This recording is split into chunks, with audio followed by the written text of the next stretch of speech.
is a lamp unto my feet, and a light unto my path. Thy word is a lamp unto my feet, and a light unto my path. First reading, a reading from the book of Genesis, chapter 13, verses 2 and verses 5 to 18. Abram was very rich in livestock, silver and gold.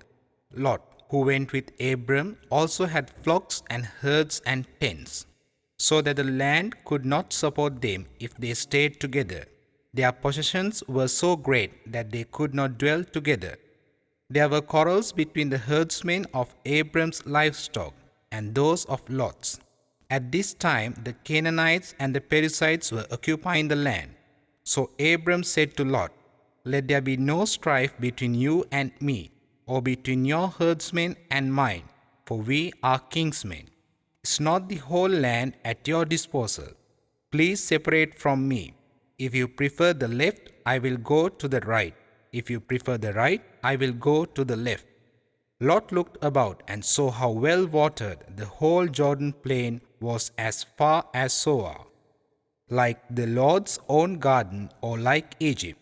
This was before the Lord had destroyed Sodom and Gomorrah. Lot therefore chose for himself the whole Jordan plain and set out eastward. Thus they separated from each other. Abram stayed in the land of Canaan, while Lot settled among the cities of the plain, pitching his tents near Sodom. Now the inhabitants of Sodom were very wicked in the sins they committed against the Lord. After Lot had left, the Lord said to Abram, "Look about you, and from where you are, gaze to the north and south, east and west. All the land that you see I will give to you and your descendants forever. I will make your descendants like the dust of the earth. If anyone could count the dust of the earth, your descendants too might be counted. Set forth and walk about in the land, through its length and breadth, for to you I will give it." Abram moved his tents and went on to settle near the terebinth of Mamre, which is at Hebron. There he built an altar to the Lord. The word of the Lord. A reading from the Holy Gospel according to Saint Matthew.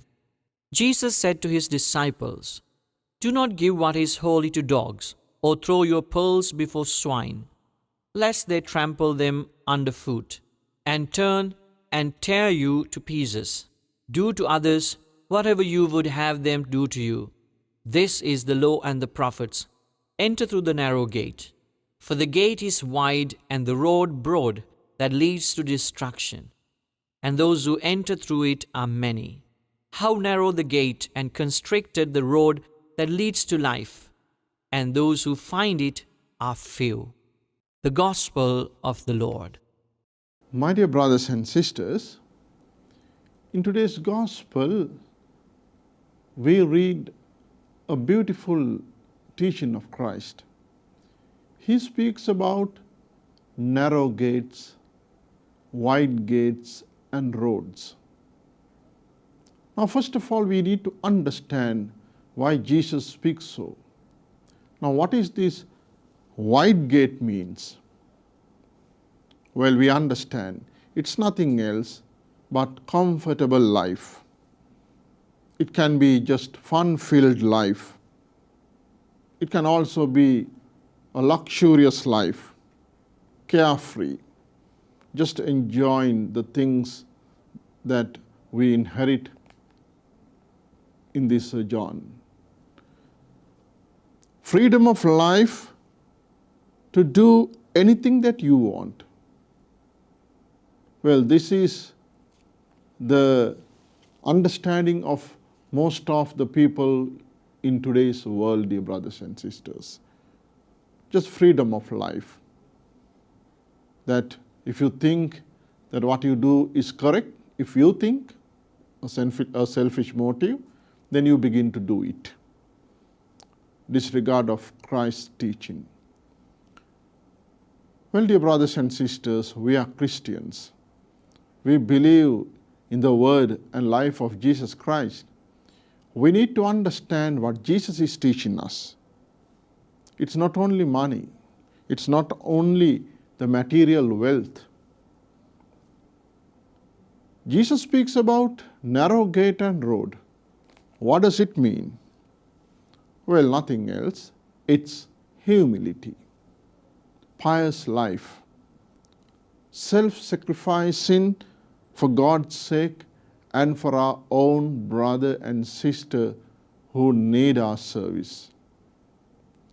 Dear brothers and sisters, we may be having a kind of wealth that we deserve, material things that we deserve with hard work in the present day society. But those wealth, with humility, we have to use them for the needy and for the Church of Christ. This is what God expects from us, dear brothers and sisters. We need to share them when it is necessary. It's not for our own selfish motives, dear brothers and sisters. Because when we have excess in these material things, it may be that we go into many immoral things. So we need to abstain from immoralities. We need to abstain from evil wealth accumulation. Accumulate wealth by evil means, which is very much prevalent in today's world, dear brothers and sisters. And then also with worldly desires. For most, this life with humility and this pious life can be boring or pauper-like. We may be thinking in that fashion. But this is what Jesus expects from us, dear brothers and sisters. Jesus says, this is the way to inherit the kingdom of God. So we as Christians have a duty to inherit this kingdom of God and at the same time to show the correct way to our own brothers and sisters. Thank you and God bless you.